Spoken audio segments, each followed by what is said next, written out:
Celebrating transgender and gender expansive people. That's a big part of International Transgender Day of Visibility. It's tomorrow, March 31st, and Tom Brubaker, president of PFLAG, Great Lakes Bay Region, and the chapter's board secretary, Rebecca Dunn, are here to talk all about it. Hi, guys. Hello.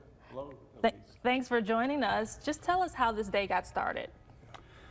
Well, back in 2009, my friend Rachel Crandall Crocker, who is the executive director and co-founder of Transgender Michigan, was a bit frustrated that the only day that centered around trans people was the Transgender Day of Remembrance in November, which is a day of mourning for trans people who lost their lives to violence.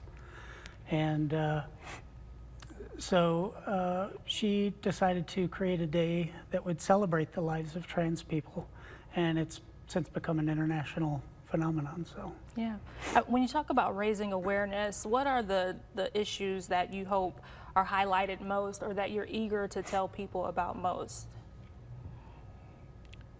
I would say, you know, the contribution, the courage, and the strength that transgender people have really, they needed to have to live in society that is, you know, can be very adversarial. And especially when you look at some of the state legislatures, which are basically legislating hate, ignorance, and violence. And, you know, the purpose of PFLAG is to provide support to affirm people, to welcome and love people for exactly who they are.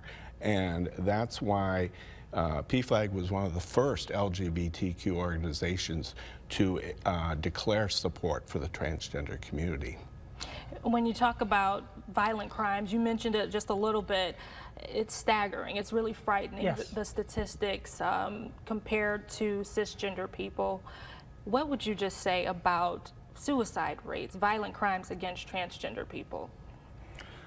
Oh, the suicide rate is enormous. It's like 40%, you know, which is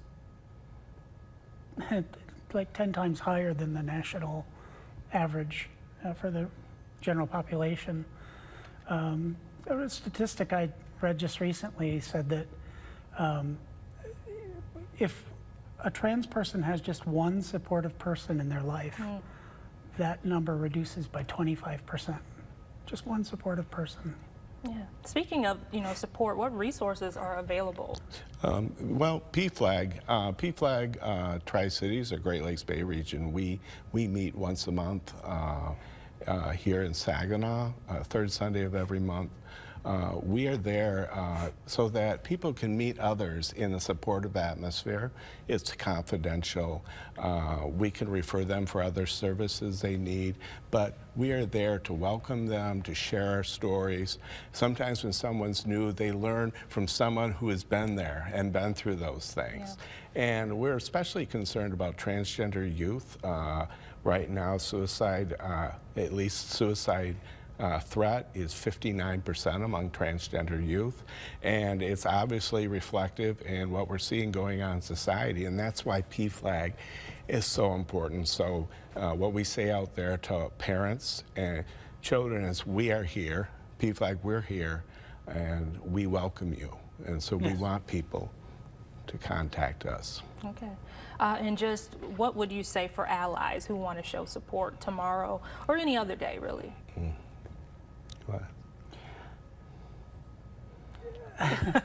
It's vital.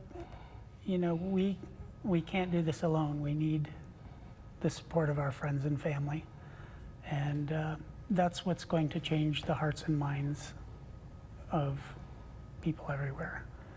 But and what we ask people is to educate yourself, educate others about the LGBT community, particularly transgender community, because that dispels ignorance and hatred and information and support and love. Those are the things we need to use to combat that in our community. Get to know us. Yes. Yeah, get to know you. All right, well, we'll leave it right there. Thank you both so much for being here, Rebecca and Tom with PFLAG GLB. Yeah, thank you so Thanks much. for having us. Yep. All right. And of course, we'll get this up on our website so that you can reach out to PFLAG if you need to. And of course, if you have any ideas on what you'd like to see on our show, you can send them to us at WNEM-4pmnews@WNEM.com. Just use the subject 4 p.m. News Spotlight.